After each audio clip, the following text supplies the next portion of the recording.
Le premier miracle de Jésus ne se déroule ni dans un temple, ni devant une foule immense, mais dans un moment simple de la vie humaine, un mariage. Cela nous révèle déjà quelque chose de profond sur le cœur de Dieu. Jésus s'intéresse à nos joies ordinaires, à nos besoins concrets, même à ce qui peut paraître secondaire aux yeux des hommes. Quand le vin vient à manquer, la fête risque de s'éteindre, la joie de se transformer en honte. Marie présente simplement le besoin à Jésus. Ils n'ont plus de vin. Elle ne dicte rien, elle confie. Jésus transforme alors l'eau en vin, mais pas n'importe quel vin, le meilleur, gardé pour la fin. Ce signe nous parle de transformation intérieure.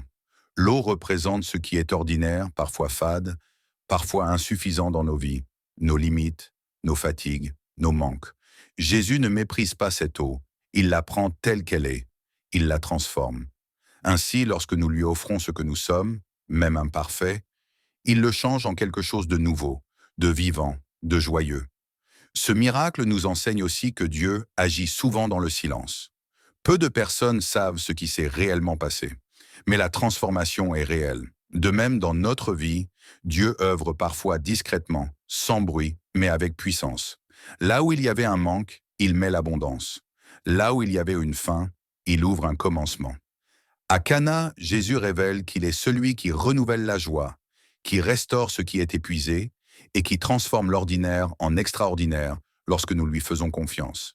Ce Jésus est le même qui donne la vie aujourd'hui, il ne change pas. Présentez-lui votre besoin.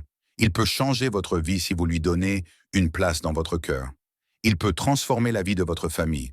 Partagez ce message à des amis, aux membres de votre famille, laissez un commentaire, un like et abonnez-vous à mon channel comme signe d'encouragement. Merci.